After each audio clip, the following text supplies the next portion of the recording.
It's Onktime. Let's start the show. Welkom bij Midden-Limburg op zondag met Johan en Carmen.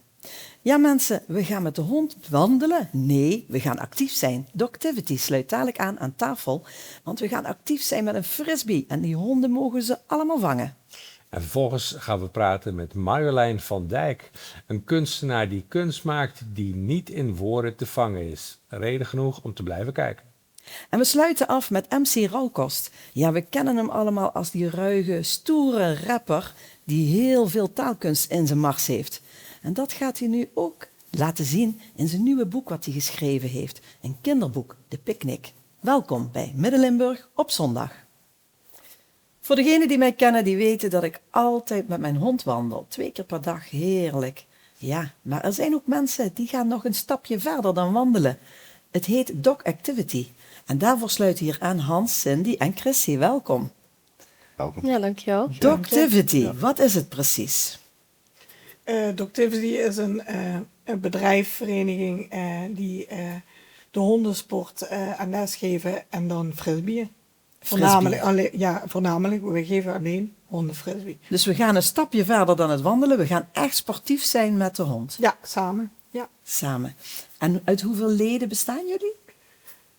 Ik denk ongeveer een 20 leden. 20 leden en dus ook 20 honden. De honden zijn iets meer. Sommige eigenaren hebben 2 honden. Mag je 2 keer gooien? Ja. En ik zie hier de frisbees liggen. Hoe is het zo tot stand gekomen? Frisbee zelf of Doctivity. Doctivity. Doctivity is eigenlijk ontstaan omdat wij een kruising kochten. Een hele actieve Duitse staande Friese Sterbij-kruising. Daar moesten we wat meer mee gaan doen dan wandelen. En zijn op een gegeven moment ergens naar een wedstrijd gaan kijken. En dat was eigenlijk bijna de eerste wedstrijd in Nederland.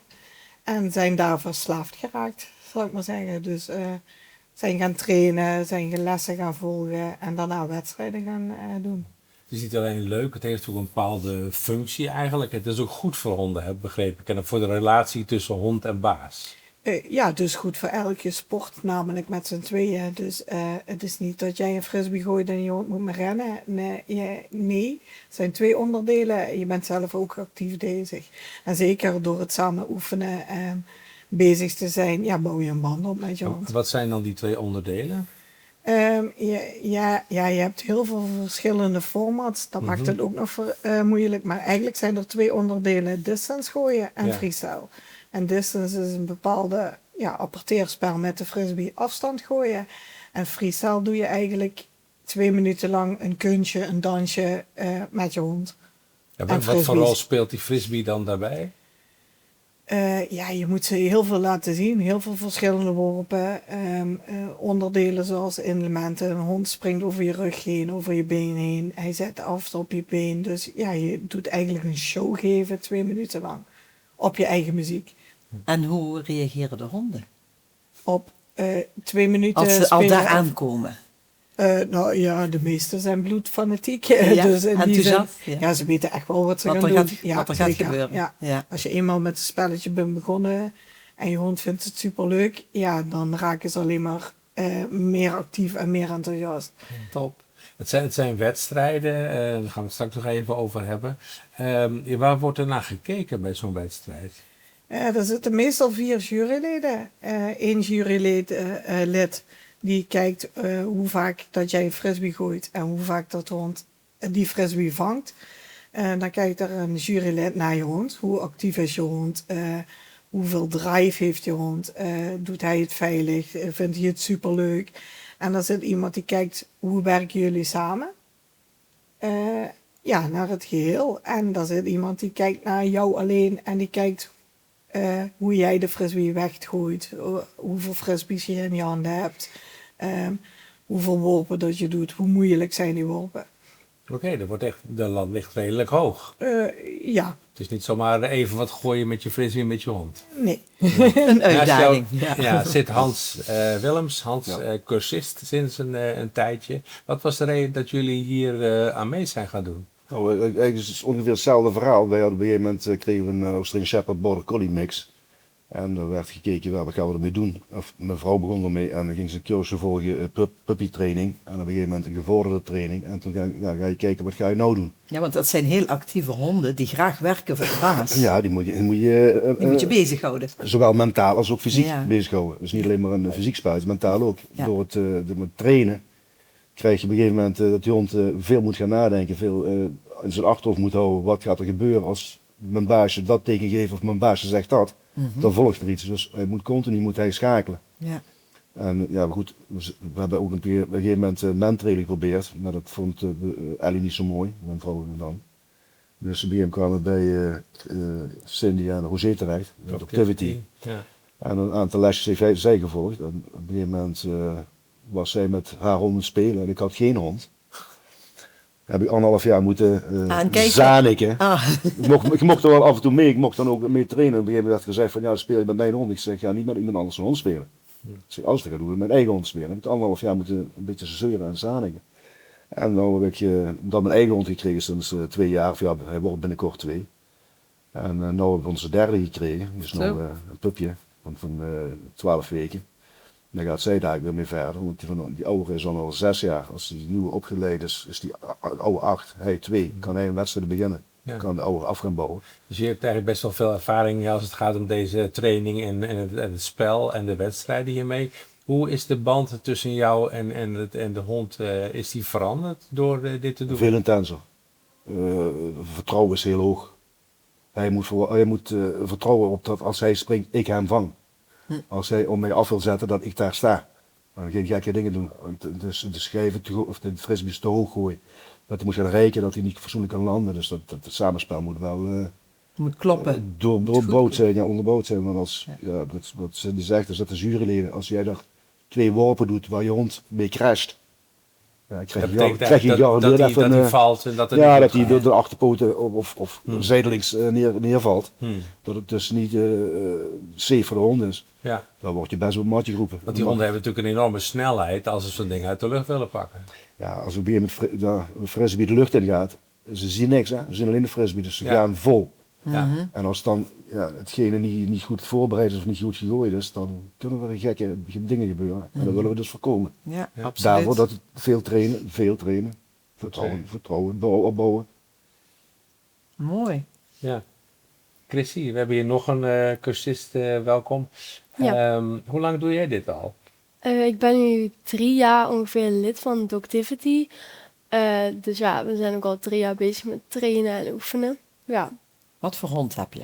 ik heb een Australian Shepherd. Ook alweer zo'n actieve Ja, hond. Ja, Prachtig. we hebben ja. er 2. En eentje daar speel ik mee. En met het andere hondje, die is nu net 1 geworden. Daar is mijn vader nu mee aan het Dus die is ook al oefenen. besmet met het virus. Ja. Ja, die vindt het Ja. ook leuk. Die stond eerst aan de kant te kijken, hetzelfde als net bij Hans. En nu denkt hij, ik ga Ja, ook voor mezelf beginnen. Ik wilde eigenlijk altijd al een hondje. En toen uiteindelijk ben ik daar ook mee op cursus gegaan. En ja, uiteindelijk kwamen we dus de man van Cindy daar tegen. En die zei van, goh, ik vind dat zo leuk dat je dan... Ja, ik zie gewoon dat je een goede band hebt. En hij nodigt ons eigenlijk uit om eens te komen kijken daar. En ja... Het was sindsdien- meteen een match. Ja, sindsdien zijn we daar nooit meer weggegaan. Nee, ja. Had je al eens frisbees gegooid? Kijk, in de jaren 70 en 80 waren ze heel populair, kinderen. Maar ja, had je al eens gefrisbeed?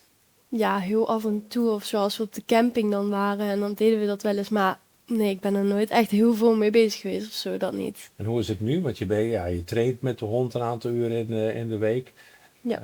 Ja, heb je dan bepaalde technieken geleerd? Kun je daar iets over vertellen?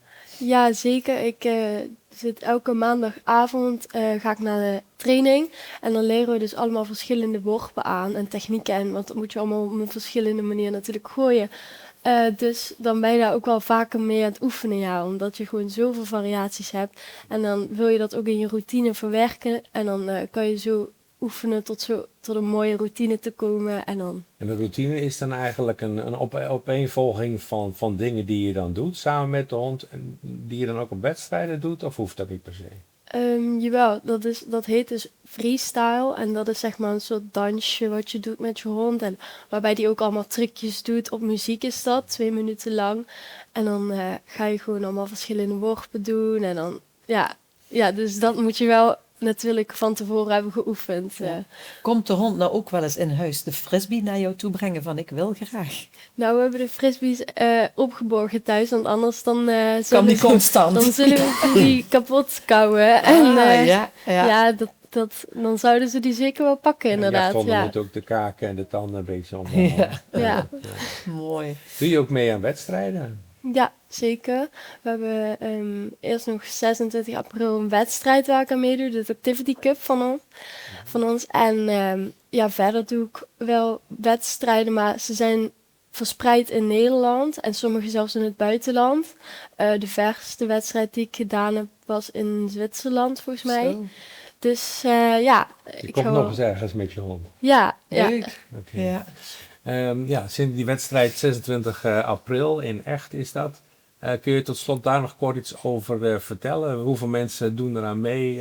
Komen die uit verschillende landen of alleen uit Nederland? Kunnen mensen komen kijken? We organiseren 26 april inderdaad voor de 4e keer in Echt bij de Bandert de Activity Cup.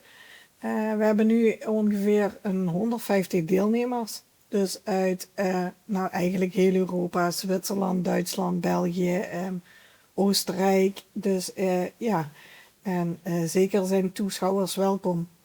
We hebben op zondag niet alleen een wedstrijd, maar ook een paar standhouders met leuke artikelen voor je hond. En je kan er wat gezellig drinken en eten. En de competitie is groot dan? Er zijn wel een aantal mensen die wat echt wel al een paar keer Europees kampioen zijn geworden. Die wat ook deelnemen. Dus het is echt superleuk om te zien. Mooi. Ja. Dankjewel voor jullie komst. Mooi verhaal. Mooie activiteit met de honden is aan te raden. En veel plezier tijdens de Maar wedstrijd. dat gaat zeker Oké. lukken. Dankjewel. Yes. Kunst kan verschillende functies hebben. Het kan verbazen, ontroeren. Het kan tot denken aanzetten of tot actie. Maar soms is het niet helemaal duidelijk. En de kunst van de kunstenares waar we nu mee gaan praten, die is niet helemaal duidelijk. En dat is precies haar insteek. Hartelijk welkom Marjolein van Dijk. Welkom. Ik vond het wel interessant om jou uit te nodigen. Ik heb beelden van jouw kunst gezien. Je bent niet uit de lucht, dus niet uit de lucht komen vallen, want je bent als kind al begonnen, begreep ik, met inkt en met papier. Dus het lag al vroeg vast welke kant je op ging. Ja, ik was als kind al, toen ik een potlood kon vasthouden, toen begon ik met tekenen en ik ben eigenlijk nooit meer opgehouden. Dus vanaf mijn 4e tekende ik op alles wat ik kon vinden, op kranten en op tijdschriften, maar ook in de boeken van mijn ouders. En op een gegeven moment hadden we... Nee, mijn ouders hadden op een gegeven moment zoiets van, nou, nu is het afgelopen. We gaan nu schriften kopen voor je. En een kroontjespen en inkt. En dat ben ik eigenlijk mijn hele leven ben ik met inkt bezig gebleven. Met inkt en met papier en met afdrukken en met grafiek. Kwam het wel ergens vandaan? Hadden je ouders die inslag of familie? Of... Nee, helemaal niet. Helemaal niet? Helemaal niet. Okay. Nou ja, misschien wel mijn voorkeur voor zwart. Want ik werk het liefst met gewoon zwarte inkt. En mijn vader was kolenboer en dat is alleen maar zwart. En ik weet nog dat als kind, we woonden aan een dijk, dat hij gewoon altijd, als hij over de dijk liep, dan stampte hij altijd alle kolengruis van zijn schoenen. Dus ik hoorde hem ook altijd aankomen. Maar hij kwam altijd zwart binnen. Ja. En misschien dat stiekem wel een soort associatie is geweest naar mijn werk. Want ik werk nog steeds heel veel met zwart. Ja. Ja. Als je kijkt naar je werk van je jongere jaren, je was een kind. Heel veel kinderen beginnen dan met koppoters te tekenen. En daarna wordt het, als het al iets is, wordt het al iets beter. Maar heb je nog werk van vroeger en kijk je er nog wel eens naar? Ja, ik heb wel altijd alles bewaard, maar op een gegeven moment was het zoveel dat ik dacht van ja, nee, er zaten ook zilvervisjes in. En ik dacht van ja, ik moet wel wat weggooien, maar ik vind het heel moeilijk om dat te doen. Maar als je daar naar kijkt, wat zie je dan? Wat vertellen die beelden jou over dat kind van toen? Ja, dat vertelt iets over dat ik altijd bezig was met beelden maken. En ik vond mezelf toen al altijd beter dan wie dan ook leeftijdsgenoten. En dat was best wel heel arrogant natuurlijk, want iedereen Nu ben ik heel blij dat er zoveel mensen in Nederland tekenen. Maar toen was het net of dat ik vond dat ik mocht tekenen en de rest niet. Dus ik had Je was je bewust van je eigen creaties. Dat denk Zo ik wel, moet je het ja. zien. Ja. En waren het dan figuren of vormen? Want het huidige werk is heel abstract. Ja. Daarom vraag ik dat ook, van ben je daarnaar toe ontwikkeld? Of Ja, gaat het wat te ver om dat zo te zeggen? Ja, ik denk het wel. Je begint met heel naturel tekenen, en dan ontwikkel je jezelf. En En dat bedoel je figuratief? Ja, dus echt je figuratief. tekenen na het leven? Ja.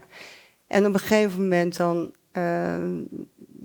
begin je jezelf te herhalen en dan weet je gewoon van ik wilde eigenlijk op een gegeven moment echt hele duidelijke beelden afdrukken. Dat als je het zag, dat je meteen dacht van oh wauw, nu snap ik het, dit is het. Echt een soort, in de graffiti noem je dat een tag, weet je, een hele snelle handtekening en dat wilde ik ook. Ik wilde echt een soort abstractie van de werkelijkheid eigenlijk. Signature. Eigen signature, ja. Dus dat, en daar ben ik nog steeds mee bezig, want je blijft je altijd ontwikkeren. Zeker, en je wordt ook geïnspireerd natuurlijk. Zeker. Ja. Want je bent ook naar Sint-Joost geweest, de academie. Ja, hoe keken ze daaraan tegen de Marjolein die wel wist hoe het moest? Ja, het was wel een beetje als thuiskomen daar, want het was gewoon mensen, gelijkgezinde mensen die allemaal bezig waren met kunst. En dat was echt een oase van creativiteit. Het was heerlijk om daar rond te lopen en van alles uit te proberen en alles was goed. Ja, natuurlijk, je moet eerst leren tekenen, heel naturel leren tekenen om het vervolgens weer los te kunnen laten. Maar ja, daar waren we toen mee bezig en dat was echt... Je hebt een mooie tijd gehad. Ik heb een hele mooie tijd. Het was wel een eilandje, want daarna, na 5 jaar... dan ga je echt de wijde wereld in en denk je van, oh ja, ik moet nu ook mijn geld verdienen. Maar ja, het was wel een hele goede tijd om je te ontwikkelen. Dus dat was, Ik zei dat even, de huidige beelden die je nu maakt, mij deed het een beetje denken aan Johan Miro. Dus ook heel abstract, ook dus iemand met een hele zoektocht die hij heeft doorlopen. Is dat een terechte vergelijking? Ja, nou, ik vind het wel prachtig, die schilderijen van Miro. En ik laat me daar zeker door inspireren. Maar er zijn nog zoveel andere, ook mooie dingen die ik... Bijvoorbeeld Werkman, die maakte ook allemaal schablonen. Dus allemaal, Werkman? Ja, Werkman is een drukker die is op een gegeven moment doodgeschoten in de Tweede Wereldoorlog. Omdat hij eigenlijk kunst maakte waarvan de Duitsers dachten van nee, dat is te modern.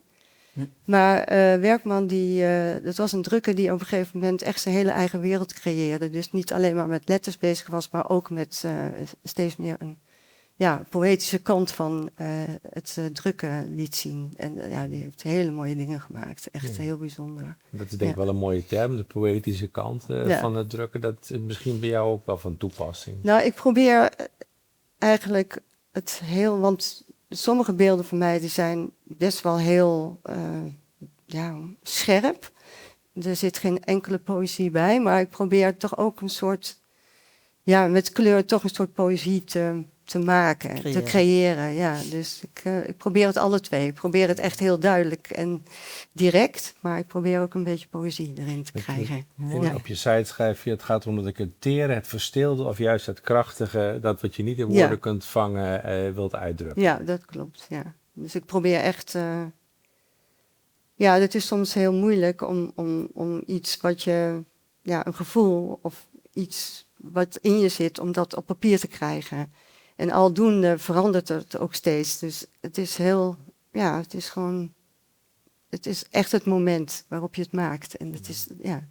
Dat kan dus het kan elke dag kan het weer iets anders worden. Hoe ziet jouw dag eruit? Ben je de hele dag aan het ontwerpen? Of of juist niet? Of doe je de hele dag, ben je aan het werk met andere dingen en doe je dit erbij? Nee, ik doe het er niet bij. Dat kan niet.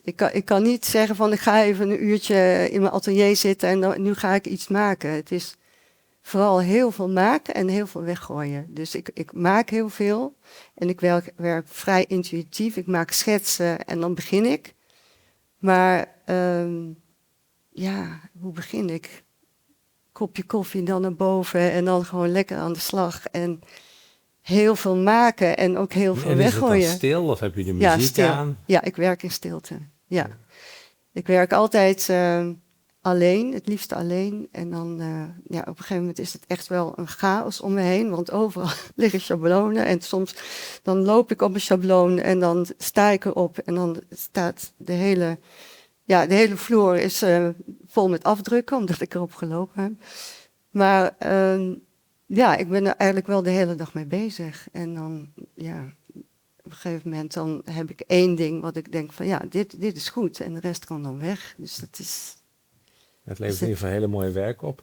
Wat je ook nog doet is cursus druktechniek geef je. Ja. Zo kwam ik toevallig met jou in aanraking. Ik zag er wat beelden van. Ja. Wat houdt dat in? Dat houdt in dat eigenlijk, ik ben van mening dat iedereen kan tekenen en dat iedereen kunst kan maken. Want kunst, dat doet echt iets met je. Dat doet iets met je hoofd en daar word je gewoon rustig van. Naar kunst kijken, daar word je al rustig van, maar kunst maken, dat is ook heel goed voor een mens. Omdat je gewoon, ja, je gaat associëren, je gebruikt je hoofd en je krijgt een soort, ja... Goede stofjes komen er vrij. Dus ik denk dat het heel goed is dat mensen daarmee bezig zijn. En ik geef dan monotype, een cursus monoprinting. En dan dat is dat je eigenlijk alles wat je ziet kan afdrukken. Dus bloemen, geld, noem maar op, veren. Dat kan je ininken en je kan het afdrukken. En daar kunnen de prachtigste dingen in mee ontstaan. En ik gebruik ook jelly plates. En dat is een soort plaat. En dat is een soort gel. En dan kan je dingen indrukken. Dus je kan bij wijze van spreken een stukje karton kan je erop drukken. En dat kan je ook afdrukken. Dus het is een hele simpele manier om afdrukken te maken. Om iets te creëren. Om iets te creëren, ja. Fantastisch. Ja. Ja. Mooi om te horen hoe je inderdaad dat in het proces zit en hoe dat zo gekomen is. Maar goed, het blijven natuurlijk werken waar je eigenlijk maar met moeite met woorden iets over kunt zeggen. Ja. Waar mensen moeten het toch vooral zien en beleven, denk ik. Ja. Is er binnenkort nog een tentoonstelling van jou ergens te zien of te beleven waar mensen naartoe kunnen? Ja, even kijken. 26 april, altijd de laatste zondag van april, is er een atelierroute in Schimmert.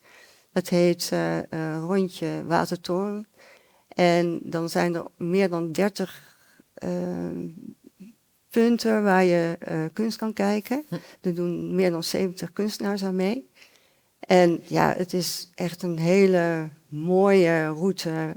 En ook heel bijzonder dat de gemeenschap in Schimmert hun huis, hun tuin, hun schuur... Ja, beschikbaar stellen voor kunstenaars. Dus Ja. het is echt een hele mooie route. Okay. Dus ik raad het iedereen aan om te komen kijken. En ik begreep volgend jaar in maart, dan ben je nog in het Boshotel in Vlodrop station te zien. Maar klopt. dat duurt nog even. Dat duurt nog even, ja. Dat duurt nog een jaartje. Ja. Dankjewel. Ja. Dankjewel voor je komst en veel succes. Dankjewel, graag gedaan. Yeah. Aan het einde van de dag sta je er alleen voor, je weet toch? De beste bode is de man zelf. Zeg maar, kom je dansen in de regen met mij? Door de storm in het heet van de strijd? Vertel me. Ja, je bent een stoere, ruige rapper. MC Rauwkost kennen we hem. Maar hij had wat anders van plan. Hij heeft zich nou gericht op kinderboeken. Hij heeft een kinderboek geschreven. En hij is hier om er alles over te vertellen. Welkom. Dankjewel.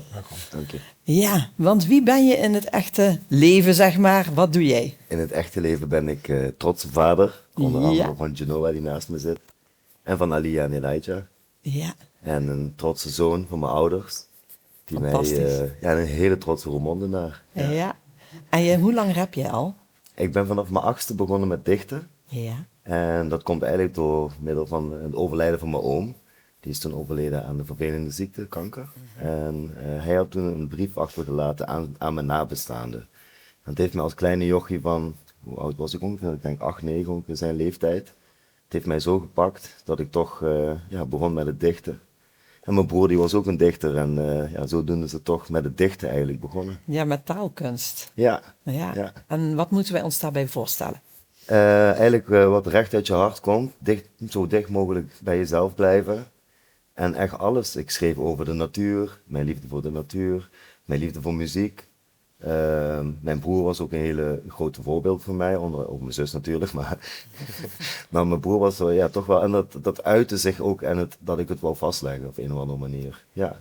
Jullie gingen hetzelfde pad in, zeg maar, een beetje dezelfde richting op. Nee, eigenlijk niet. Ik kan me heel erg vinden in, ik ben je naam even kwijt, maar ik kon me heel erg vinden in van er is niemand anders dan ik. Dat is gewoon alleen mooi. ik. Ja. Als je naar de muziek luistert van de afgelopen jaren die je gemaakt hebt, vaak in samenwerking met mensen die toch redelijk bekend in de scene zijn. Ja. Een paar dingen vallen op. Het ene is de West Coast style. Ja, een beetje in lijn met wat misschien wel degene is waar je vaak mee vergeleken wordt, Snoop Doggy Dogg.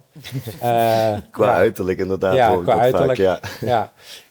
Maar die West Coast style, dat is iets wat je heel erg aanspreekt. Ja, dat komt eigenlijk, zoals ik zeg, het uiterlijk misschien Snoop Dogg, maar voornamelijk het innerlijk komt van Tupac Amaru Shakur. Hij is ook eigenlijk een overleden rapper. Op zijn 25e is hij doodgeschoten. Een legendarische rapper. Een legendarische rapper, maar ook een poëet. En een kunstenaar. En iemand die revolutionair was en met het leven meeveerde. En eigenlijk toch wel zijn voetsporen niet alleen probeerde te zetten, maar ook achter te laten voor generaties daarna. En hij zei ook altijd, ik hoef de wereld niet te veranderen. Maar zolang ik maar as long as I can spark the brain. Ja, en dat vond ik wel heel mooi. Ja, als je luistert naar jouw muziek, en ik heb dan maar een paar nummers beluisterd, moet ik bekennen.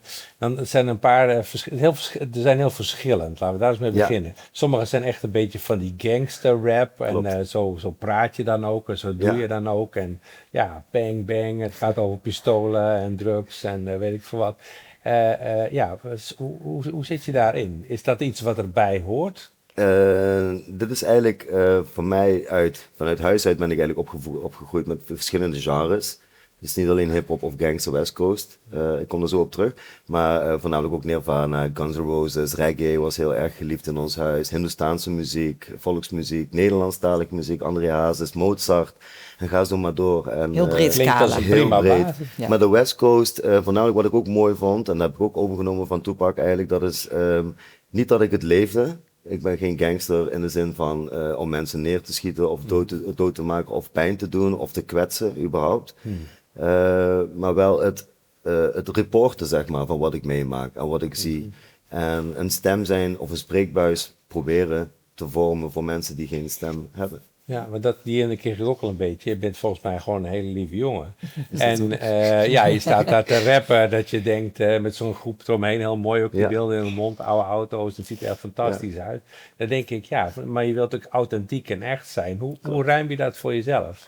Dicht bij mezelf blijven. Ja, mooi. Heel cliché misschien, maar echt dicht bij jezelf blijven en tevreden zijn met wie je mag zijn of bent. Ja. En is dit dan ook dicht bij jezelf? Want we gaan nu eens even naar het kinderboek. Want hoe is dat zo gekomen? Ja, het is niet alleen door de scheiding gekomen. 5 jaar geleden gescheiden. Het was een hele moeilijke, donkere periode ook. En daarin heb ik mezelf ook naar het licht weten te brengen. Ik wist altijd dat er wel het einde van de tunnel een lichtje brandde. Maar voornamelijk ook dat ik iets wou achterlaten voor mijn kinderen. Echt gewoon iets neerleggen en neerzetten dat zij ook daarop kunnen voortborduren in de toekomst. Want die scheiding die had grote impact op jou. Ja, dat zeker. lijkt wel uit wat ik dan daarvan lees en hoor. Ja, klopt. Ik heb heel veel gehouden van mijn ex-partner. En dat was altijd oprecht natuurlijk. En dat is, als je dat een gewenning hebt, verschillende patronen dagelijks meemaakt. En dat is er opeens niet. Ja, mijn zus die noemde dat de Dark Night of the Soul. Ik dacht, waar heb je het over? En toen ik uiteindelijk er zelf doorheen ging, als ik nu terugblik, 5 jaar geleden, zou ik echt niet denken dat ik zo kort eigenlijk, binnen 5 jaar, toch wel weer sterk in mijn benen kon. Hier nu weer zo te staan. Ja, zeg maar. Een paar van die liedjes, en dan komen we daarna weer terug op het kinderboek. Dansen in regen, wat je samen met Piano Zano hebt gedaan, en Paparazzi. Die beide gaan eigenlijk min of meer over die verhalen. Ja. En ja, ik vind het persoonlijk ook hele sterke nummers, waarbij je heel authentiek naar voren komt. Ja, Dansen in regen is eigenlijk gebaseerd op, kijk, je moet niks in het leven, ik ben heel voorzichtig daarin, maar we moeten niet wachten op totdat de storm voorbij is, maar leren dansen in de regen. Dat Ja. klinkt fantastisch. Ja. Dan komen we terug bij het kinderboek. Ja. Daar is de link eigenlijk te vinden, denk ik, tussen dat Ja. verhaal en je muziek. Ja. Het is eigenlijk ook gebaseerd op een hele jonge dame die ik heb leren kennen na de scheiding. 2 jaar later na de scheiding had ik een vriendin van mij leren kennen. En zij was toen 33 en ze was heel erg bang dat zij de 34ste levensjaar niet zou bereiken, omdat haar tante overleden is aan baarmoederhalskanker. En zij, in haar familie kwam dat ook heel vaak voor. En ja, zo begonnen we eigenlijk tijdens telefoongesprekken eigenlijk heel vaak erover te praten. En ik voelde haar altijd ja, wat ze bedoelde. En in het begin was het van, joh, je stelt je misschien aan of wees niet bang, wees positief. En zo is het eigenlijk toch ontstaan ja, met Suzy en de eekhoorn, dat Suzy ook zwart-wit bladzijden heeft in haar leven. En toch weet kleur te brengen daaraan. Het was een moment dat je eigenlijk alle twee stilstond bij ja, die sterfelijkheid. Ja, dat is ook wat. Ja, rouw is niet alleen verbonden met dood, vind ik. Weet je wel, het rouw is ook het rouwen van het verwerken van een verlies. Ja. Eens, ja. Het boek ligt daar. Ja. De picknick, hou het maar eens omhoog, Noah. Ja. Ja, kijk, daar is het. Beetje lager, dan zien we het ook. Ja. Wat vond je ervan toen je het voor het eerst zag? Ik vond het best leuk Ja? dat hij een kinderboek had geschreven. Ik wist er eerst helemaal niks van. En het verhaal, vond je dat ook leuk? Ja, ik heb hem zelf ook thuis. Ik heb hem ook zelf gelezen. Ah, goed zo. Papa had hem toen ook voor mij 1 keer voorgelezen. Mooi. En heeft je vader ook gevraagd aan jou wat je ervan vond toen hij er mee bezig was? Of kon je het pas Ja. zien toen het klaar was? Tot ik zijn beeldredactie mocht zijn. Oh, oké. En dat was ik dus ook geweest. Oké, Ja. en wat heb je dan gezegd dat er anders moest? Soms had hij plaatjes, verkeerde plaatjes, dan moest hij weg. Oké, en wat was dan een verkeerd plaatje? Kun je een voorbeeld noemen? Ik, Dat weet ik niet meer. Weet je niet meer? Misschien Nee. moet papa even helpen. Misschien met de overgang van zwart naar wit bladzijden. ja. Van zwart-wit en dat het weer naar kleur ging. Ja. Het is wel mooi als het proces de kinderen daarbij betrokken zijn. Ja, ik probeer mijn kinderen altijd erbij te betrekken. Ook als ik optredens heb. Ik ben niet van het mijn kinderen overlaten aan de oppassers. Ik neem ze liever mee en dat ze ook zien van waarom ik weg ben. Ja. Voor een paar uurtjes. En dat ze, ja, ze moeten niks. Want ik had de middelste had ik ook gevraagd, wil je mee? Maar hij zei nee, ik ga lekker naar buiten. Weet je, dus ja, doe je Het is ding. mooi weer. Ja. Zeker, precies. Ja. Mooi. En we gaan een stukje luisteren, want volgens mij mag jij wat voorlezen, of niet, Noah? Eerst mag hij en dan ben ik. Ja, Eerst doe ik die, doe jij die? ja, ik doe die. Goed. Die eerst. Wanneer Suzy verdrietig is, sluit ze haar ogen. Haalt ze diep adem door haar neus en denkt ze aan iets dat haar blij maakt. Alles krijgt weer kleur en uit het niets verschijnt Storm de eekhoorn. Hij gaat naast Suzy op het aanrecht zitten en kijkt haar aan met zijn kleine kraaloogjes en vraagt: Suzy antwoordt: dat is goed en dan mag jij voor in de mand. Ja, laten we gaan. Tijdens het fietsen kijken Storms kraaloogjes vlijtig rond. Hij ziet van alles. Tulpen, zonnebloemen en reuzengrote bomen, waar hij maar al te graag in wil klimmen. Een lieve gele vlinder genaamd Sepje komt Suzy en Storms vergezellen en fladdert lekker met hen mee. Hebben jullie trek in iets lekkers, vraagt Suzy. Ja, laten we picknicken. Nou, mooi. Oké, Goed zo. Goed super. gedaan. Ja, goed gedaan. Hoe kijk je terug op dit boek? Ik kan het nooit droog houden. Ah. Echt, dat meen ik echt. Ik weet niet, Ja. er zit zoveel emotie, liefde, energie. Het heeft alsof het een ziel heeft. Ja. En ik wil er ook niks aan aanpassen. Ik heb toen met mijn schoonbroer gesproken en iedereen had wel wat te zeggen natuurlijk. En op een of andere manier wou ik het gewoon zo laten zoals het was. Gewoon de doffe groene kleur met, dit is deel 1 trouwens, deel 2 krijgt een andere kleur. Ik ga 9 delen schrijven, dat is in ieder geval de Mooi. intentie. En ze wordt ook ouder, dus in deel 1 is ze 7, deel 2 wordt ze 9, en deel 3 is ze nog kind. En dan moet ik overstappen naar jeugdboeken. Maar het wordt wel een reeks van 9, ja. En ja, ik weet niet, het raakt me altijd als ik het lees, vooral ook het slotwoord en het dankwoord, wat daar naar voren komt, zoals, weet je wel, zaken zoals mijn moeder, die las me altijd voor uit het boek van Nelly Donker, Naar bed, naar bed. En Dat je dan ziet dat een moeder tijd neemt, weet je, om met haar kinderen te zitten en voor te lezen en zich in te leven. Dat heeft mij misschien zo niet gangster gemaakt zoals ik ben geworden, ja. Maar daar ben ik, en mijn broer die las me voor uit de Gouden Pen van Dick Laan. Mijn zus die had me ooit eens een keer een boek gegeven van Jules Verne, De Reis om de Wereld in 80 dagen. Fantastisch. Mooi. Ja, dat zijn legends voor mij, weet je. En ja, ik ben heel erg fan van Annie M.G. Schmid. Ja. Vandaar de zonnebril. Probeer hem niet te kopiëren, maar daarom geen hoed, maar een bandana. Ja. Hè? Paul van Loon. Ja. Ik wil dat ook doorzetten en ook doorgeven aan de jeugd, dat ze weten van... het is niet altijd gangster om iemand pijn te doen. Het is liever gangster om jezelf te zijn en iets over te dragen waar iemand blij van wordt. Iets goeds te doen. Ja, vind ik wel. Mooi. Lijkt me een mooie slotwoorden. Hartelijk dank voor jullie komst. Ik heb nog een bloemetje voor jullie namens Suzy. De En tulpen. Storm. Ja, Nou, oké. dankjewel. Zolang ze er nog zijn. Hartelijk ja, dank. Dankjewel. graag gedaan. En waar is het boek te koop?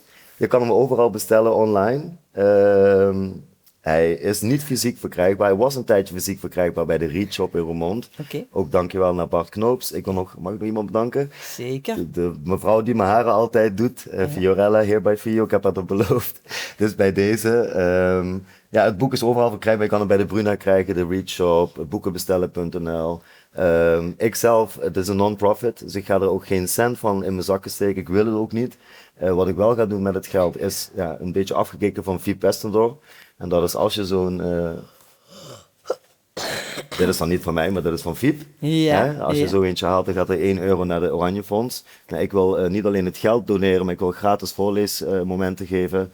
En dan wel iets achterlaten voor de kinderen, zoals een klein eekhoorntje. Mooi. Nou, wordt prachtig. een nog Ja. mooier boek als er een goed doel aangekoppeld is. Zeker. Nogmaals dank voor je komst. Graag Hou ons gedaan. op de Jullie hoogte bedankt. van de ontwikkelingen. En kom gerust een keer terug. Dankjewel.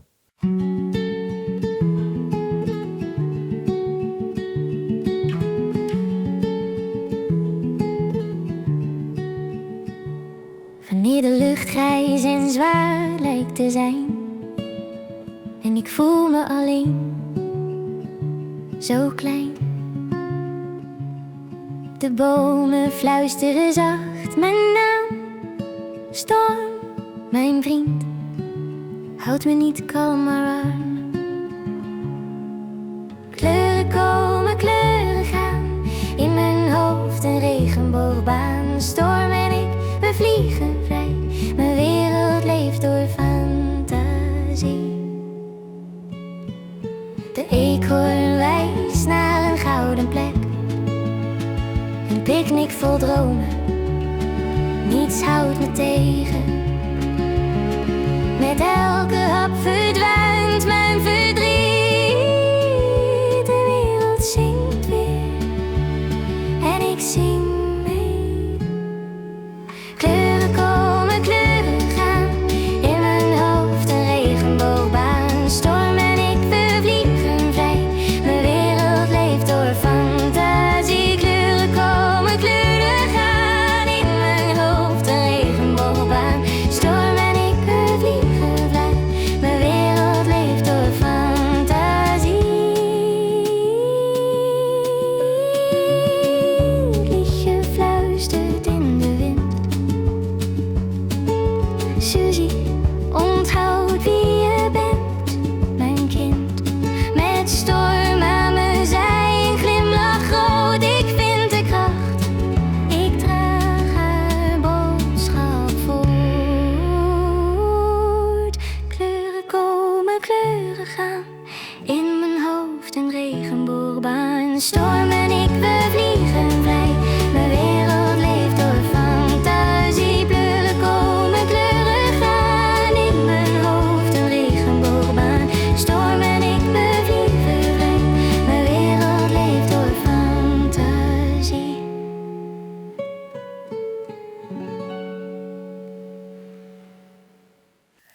Dit was Midden-Limburg op zondag. Dank voor het kijken. Dank aan de gasten in deze studio. En graag... Tot volgende week. Deze uitzending wordt mede mogelijk gemaakt door Kampeerwinkel Roermond en EuroPC Roermond.